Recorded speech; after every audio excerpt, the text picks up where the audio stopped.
This video sponsored by Mote.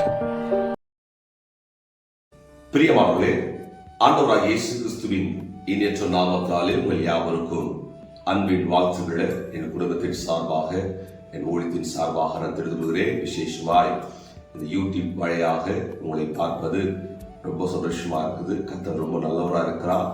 அவர் எப்பொழுதும் நமக்கு நல்லவர், வாக்கு கொடுத்தவர், ஒரு நாள் மாறாதவராக இருக்கிறார். நிச்சயமாய் இந்த காணொலி மூலமாய் பார்த்து கொண்டு உங்களுக்கு ஒரு நற்செய்தியை நான் சொல்ல விரும்புகிறேன்.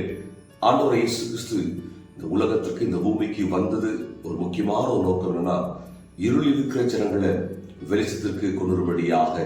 ஒருவேளை உள்ள வாழ்க்கையில் எத்தனை இருளான காரியங்கள் இருக்கலாம், இருண்டு போன வாழ்க்கை, ஒன்றுமே புரியாத சில காரியங்கள், தோற்றுப்போன நிலைமை, அவமானப்பட்ட நிலைமை, கைவிடப்பட்ட நிலைமையில கண்ணீர் சிந்தி அழுது கொண்டிருக்கிற உங்களை பார்த்து தேவனாய் கர்த்தர் இன்றைக்கு உங்கள் வாழ்க்கையில அவர் செய்ய போகிற மகத்தான காரியங்கள், அவர் மெய்யான கிறிஸ்துவாக, இம்மானுவேலராக நம்முடைய குடும்பத்துல, இதயத்துல, நம்முடைய எல்லாவற்றிற்கும் மேலாய் அவர் பிறந்தார் என்ற ஒரு நம்பிக்கையோடு விசேஷமாய் இதை பார்த்து கொண்டு உங்களுக்கு ஒரு நற்செய்தியை கர்த்தருடைய சமூகத்துல அவர் கொண்டு வரும்படியாக நீங்கள் ஆவலாய் எதிர்பார்த்து கொண்டு சில ஆசீர்வாதங்கள் தடைப்பட்டிருக்கலாம்.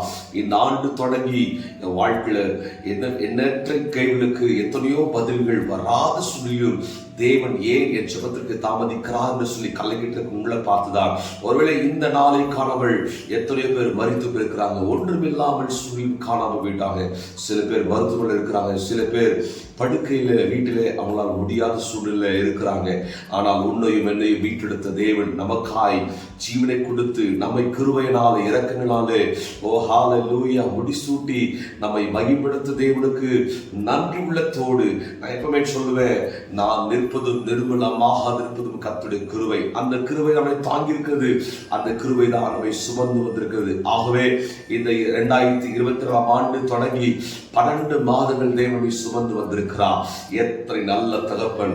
பின்னிட்டு பார்க்கும் பொழுது எத்தனை போராட்டங்கள், புயலை போல கொந்தளிக்கு நிலைமையான சில சூழ்நிலைகள் வாழ்க்கையில் வந்த போதெல்லாம் அமைதியான சூழ்நிலை எப்போது உருவாகும் என்று காத்து கொண்டிருக்கிறதுல தேவனை கர்த்தர் நம்முடைய வாழ்க்கை என்ன படுகளை அவர் இருப்பாரால் நிச்சயமாகவே உன் வாழ்க்கையில் இருக்கிற கொந்தளிப்பு அவர் அமைதலாய் இன்றைக்கு அவர் செய்ய வல்லவராக இருக்கிறார். ஆகவே இதை கேட்டுக்கொண்டிருக்கும் உங்களுக்கு ஒரு பெரிய ஒரு வாக்குத்தத்தமான ஒரு வார்த்தை என்னன்னா, ரோமர் 15ஆம் அதிகாரம் 13ஆம் வசனம் இப்படியா சொல்லுது, பரிசுத்த ஆவியின் பலத்தினாலே உங்களுக்கு நம்பிக்கை பெருகும்படிக்கு நம்பிக்கையின் தேவன் விசுவாசத்தினால் உண்டாகும் எல்லாவித சந்தோஷத்தினாலும் சமாதானத்தினாலும் உங்களை நிரப்புவராக. ஒருவேளை சோர்ந்து போயிருக்கிற உங்கள் ஆத்மாவை இன்றைக்கு அவர் தட்டி எழுப்ப வல்லவராக இருக்கிறார். பலத்தின் மேல பலன். ஆமென். உங்களுடைய சந்தோஷம் இல்லாமல், சமாதானம் இல்லாமல் கலங்கிட்டு இருக்கிற உங்களுக்கு தேவ சமாதானம், தேவ கிருபை இன்றைக்கு இந்த வீடியோ மூலமாய் பார்த்து கொண்டிருக்க உங்களுக்கு கர்த்தர் செய்வாராக.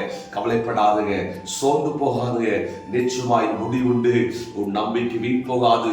வேதம் சொல்லுது, ஓ ஹல்லேலூயா, என்னை பலப்படுத்துகிற கிறிஸ்துவினாலே எல்லாவற்றையும் செய்ய எனக்கு பலன் உண்டு. அந்த பலன் நிச்சயமாய் பரிபூர்ணமாய் விளங்க செய்யும்.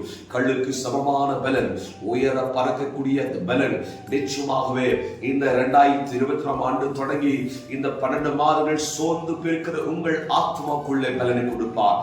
சத்துவம் இல்லாதவர்களுக்கு சத்துவத்தை பெருக பண்ணுகிறவர், உலர்ந்து பெருக்க எலும்புகளுக்குள்ளே, நரம்புகளுக்குள்ளே தேவ பலன் இன்றைக்கு இந்த வீடியோவை பார்த்து கொண்டிருக்க உங்களுமாய் கர்த்தர் செய்ய போகிறார்.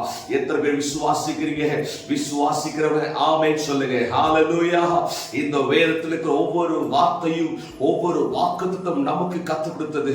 இது உரிமையாக அவர் எனக்கு பலனாய் இருக்கிறார், அவர் எனக்கு கோட்டையாய் இருக்கிறார், அவர் எனக்கு அரணாய் இருக்கிறார். நிச்சயமாகவே இந்த வார்த்தை உங்கள் குடும்பத்துல, உங்கள் செய்கிற பிசினஸ்ல, உங்கள் வேலையில, உங்கள் படிப்பில, உங்கள் ஊழியத்துல அவர் பலனாய் இருந்து சமாதானமும் சந்தோஷமும் உண்டாக இந்த கிறிஸ்துமஸ் நாளில் கர்த்தர் செய்வாராக என்று சொல்லி உங்களை நான் வாழ்த்தி ஆஸ்வதிக்கிறேன். நீங்கள் வாழ்ந்து சுகமாய் இருப்பீர்கள். ஒன்றுக்கு கவலைப்படாதுங்க. எல்லா கவலையும் கிறிஸ்து இயேசுக்குள்ளே மகிமையில நிச்சயமாய் அவர் நிறைவேற்ற வல்லவரா இருக்கிறார். சோர்ந்து போவாதீங்க. தேவன் நிச்சயமாய் உங்களுடைய வாழ்க்கையில பலன் கொடுப்பாராக. கவலைப்படாதீங்க. இந்த ஆண்டு எதெல்லாம் கைவிட்டப்பட்ட சூழ்நிலை இருந்ததோ, ஒருவேளை கடன் பாரங்கள், ஒருவேளை குடும்ப சூழ்நிலைகள், ஒருவேளை தள்ளப்பட்ட நிலைமை, ஒருவேளை திருமணமாகாத சில கண்ணிருந்த வாழ்க்கை, பிள்ளை இல்லாத ஒரு வாழ்க்கை, இந்த ஆண்டு ஜெபித்து எத்தனையோ காரியங்களுக்கு நம்முடைய வாழ்க்கையில விடுதலை கிடைக்காத சில சூழ்நிலைகளில் தேவன் நிச்சயமாகவே வரப்போகிற புதிய ஆண்டுல பலன் கொடுப்பாராக. உங்களுக்கு நிச்சயமாய் ஒரு பெரிய வழியை உருவாக்குவார். சோர்ந்து போகாதீங்க. நிச்சயமாய் உங்க வாழ்க்கைக்கு இருளான காரியங்களை அவர் நீக்கி வெளிச்சத்தை கொடுக்க வல்லவராக இருக்கிறார். வேறு சொல்றது, பரிசுத்த ஆவி உங்களில் வாசமாய் இருந்தால் தம்முடைய ஆவியினாலே சாவுக்கு எதுவான உங்கள் சரீரங்களை அவர் உயிர்ப்பிக்க வல்லவராக இருக்கிறார். அந்த உயிர்த்தெழுந்த தேவன் நிச்சயமாகவே நம்முடைய குடும்பங்களிலும், நம்முடைய பிசினஸ்ல, நம்முடைய வேலையில, படிப்புல, உங்களுடைய வாழ்க்கையில அவர் உயிர்த்தெழுந்த தேவனாக இருக்கிறதுக்காக எல்லா கரங்களை உயர்த்தி நன்றியோடு அவருக்கு ஸ்தோத்திரங்களை சொல்லுவோம். கர்த்தர் உங்களை ஆஸ்வதிப்பாராக. தொடர்ந்து உங்களுக்காக நான் ஜெபிக்கிறேன். கவலைப்படாதீங்க, சோர்ந்து போகாதீங்க. உங்களுடைய தேவைகளை நிச்சயமாய் கர்த்தர் பார்த்துக் கொள்வார்.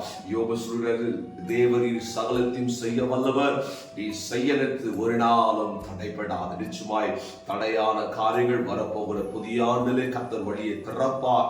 சோர்ந்து போகாதீங்க. எல்லாவற்றிலும் புதிதாக வனாந்திர வாழ்க்கை செழிப்பாய் கர்த்தர் மாற்றுவார். அவமானப்பட்ட நிலைமை, தள்ளப்பட்ட நிலைமை, கண்ணீர் நின்ற வாழ்க்கையில நிச்சயமாய் உனக்காக பதில் கொடுக்க, உனக்காய் நியாயம் செய்ய கர்த்தர் வருவார் என்று கவலைப்போடு தேவ சமூகத்துல நீ சாட்சி சொல்ல ஒரு நேரம் வரும், காலம் வரும். அந்த நாட்கள தேவனுக்காய் விரக்கமாய் எழும்புகள். கர்த்தர் நிச்சயமாய் உங்களுக்காய் யுத்தம் செய்வார்.